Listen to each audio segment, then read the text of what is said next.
Salut les amis, c'est William, bienvenue à tous au sein de cette nouvelle vidéo. Dans cette vidéo-ci, je vais vous expliquer comment réussir à montrer votre désaccord et à exprimer clairement votre désaccord à une personne lors d'une conversation ou lors tout simplement peut-être d'une prise de parole lorsqu'une personne du public va se lever pour vous poser la question et pour remettre peut-être en cause vos propos que vous avez tenus à l'oral. Eh bien vous allez cette fois essayer peut-être de montrer votre désaccord et rentrer en conflit conversationnel avec la personne en question. Le but de cette vidéo, c'est de vous faire comprendre déjà s'il est intéressant ou non d'opposer et de montrer votre désaccord à quelqu'un et de vous opposer à quelqu'un au niveau de votre argumentation. Ensuite, je vous donnerai 3 méthodes si vous souhaitez vraiment mettre ça en place et arriver à mettre ça en place dans votre communication, 3 méthodes efficaces. Et à la fin de cette vidéo, je vous donnerai toutes les choses à mettre en place, un petit peu de packaging de communication à utiliser pour montrer votre désaccord à une personne et également les choses à ne pas faire et à surtout éviter lorsque vous souhaitez montrer votre désaccord à quelqu'un. Alors, pour introduire cette vidéo, je citerai un auteur assez célèbre que j'ai beaucoup évoqué sur cette chaîne YouTube, c'est Dale Carnegie. Dale Carnegie, dans un de ses livres, il me semble que c'est son livre Comment se faire des amis, qu'il a l'un de ses plus gros best-sellers. C'est soit dans ce livre-là, soit dans Parler en public de toute façon. Et en fait, dans ce livre-là, j'ai retenu une chose fondamentale, c'est est-ce qu'il est vraiment nécessaire de rentrer en conflit avec les autres, avec votre entourage, avec les personnes qui vous entourent en termes de communication? Est-ce que c'est intéressant de dire par exemple à une personne qu'elle a tort, de remettre en cause les propos de quelqu'un et de rentrer justement dans ce conflit de communication et d'essayer de montrer votre opposition à ce que la personne peut dire? Parce qu'il est possible que montrer votre désaccord et exprimer clairement votre désaccord au sein d'un groupe face à une personne en question, ça peut potentiellement blesser la personne, ça peut potentiellement la faire baisser son estime qu'elle a d'elle-même, faire baisser peut-être l'estime que les autres ont de cette personne-là en question. Et donc, est-ce que c'est vraiment intéressant de montrer votre désaccord? Posez-vous toujours la question de savoir si vraiment quelle est la finalité de ce que vous allez dire. Et c'est souvent la réplique un petit peu avoir raison, essayer d'avoir raison.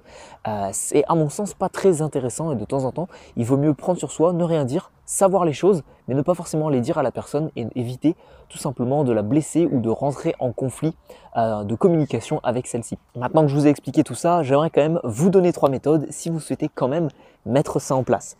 Et la première d'entre elles, je regarde sur le téléphone, c'est d'utiliser l'argumentation. Alors l'argumentation, c'est bien différent de la persuasion, c'est bien différent de d'autres techniques de négociation que vous pouvez utiliser. L'argumentation se base sur des faits précis et sur des faits réels et des faits factuels.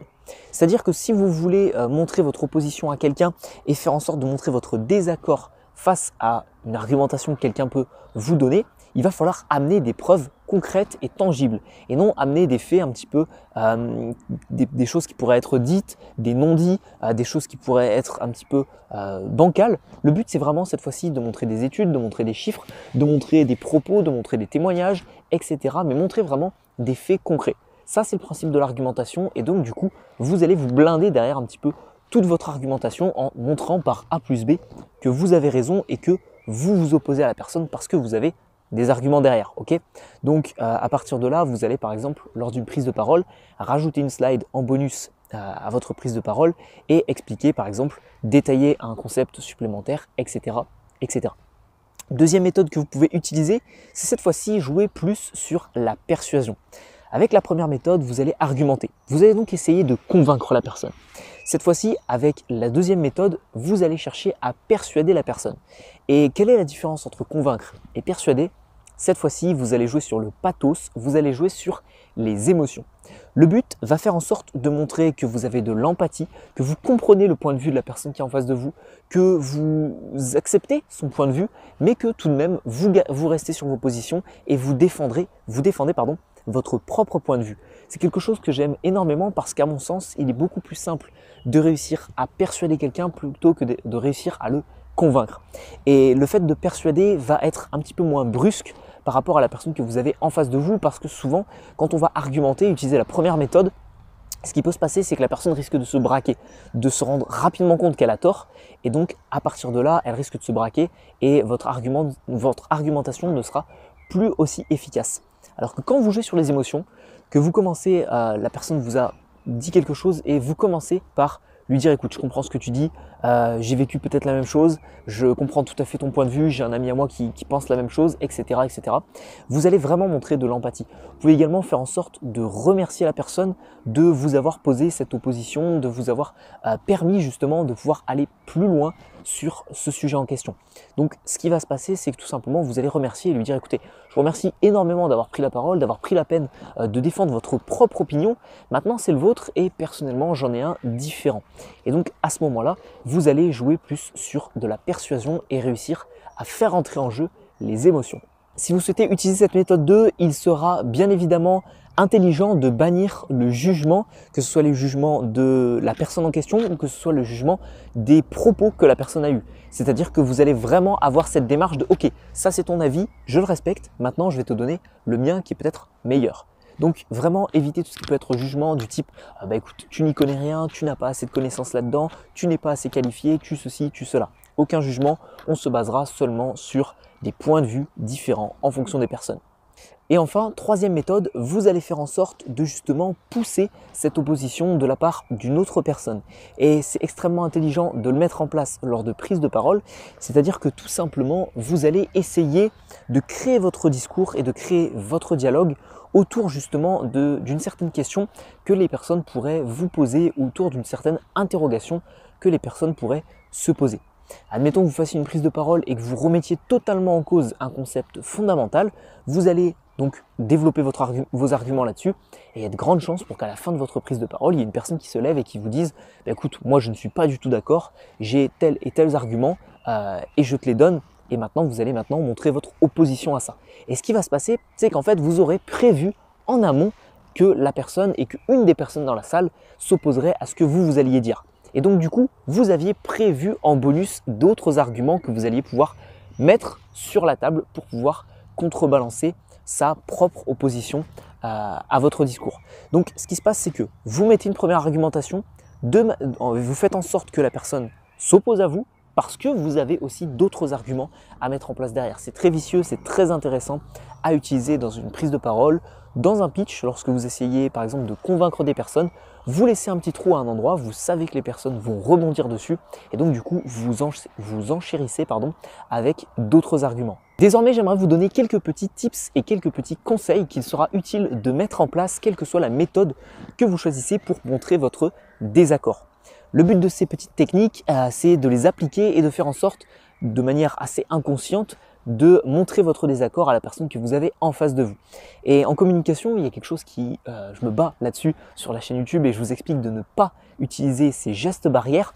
Si vous savez, les croisements de bras, le fait de mettre un bras entre vous et votre interlocuteur, parce que c'est très nocif lorsque vous souhaitez avoir un message impactant.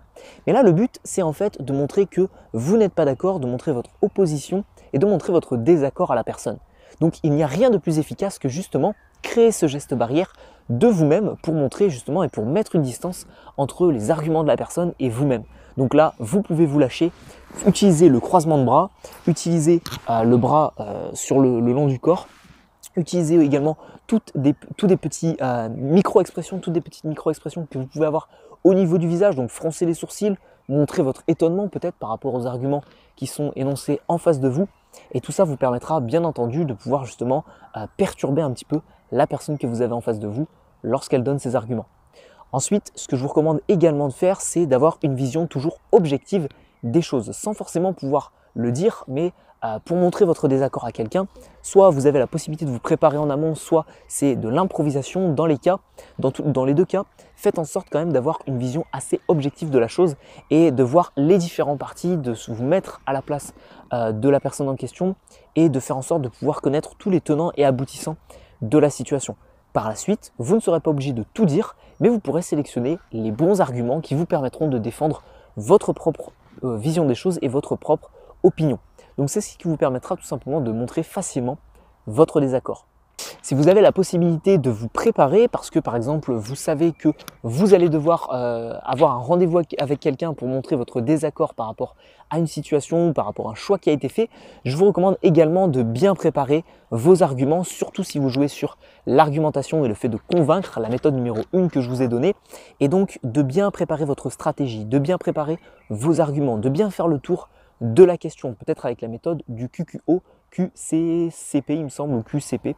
Bref, faites le tour de la question, essayez de créer vraiment une stratégie autour de votre désaccord et utilisez l'une des 3 méthodes précédentes.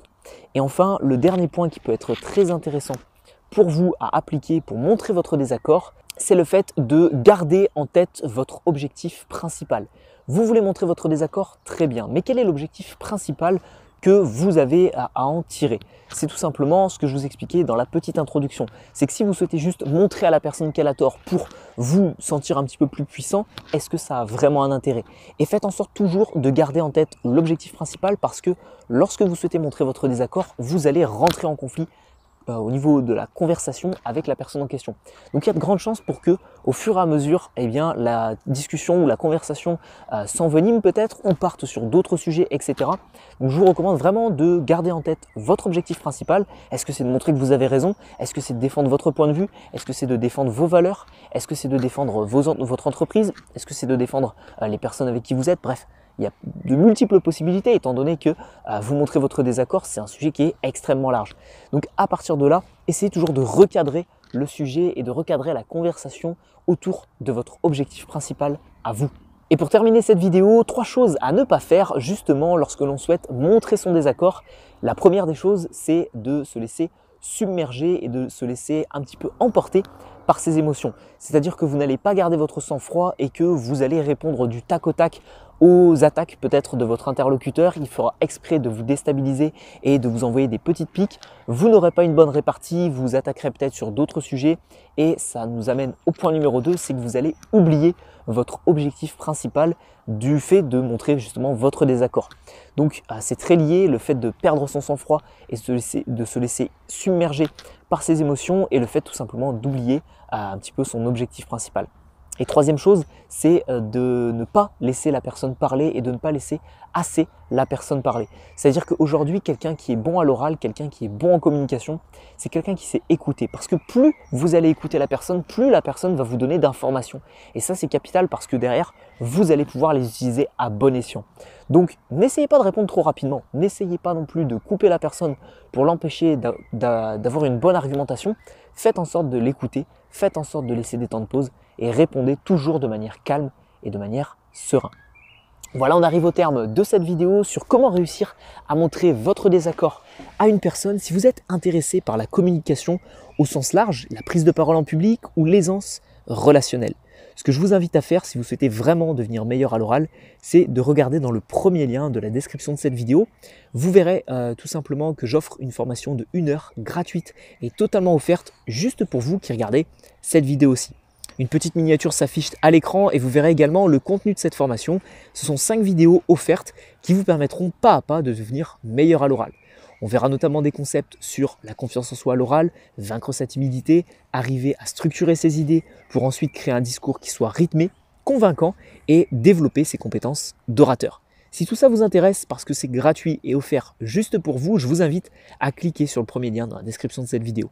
Si vous souhaitez également recevoir d'autres conseils en prise de parole, communication, peut-être négociation, vente, influence, etc., je vous invite à vous abonner à cette chaîne YouTube et rejoindre les autres centaines de personnes qui suivent mes conseils sur la communication.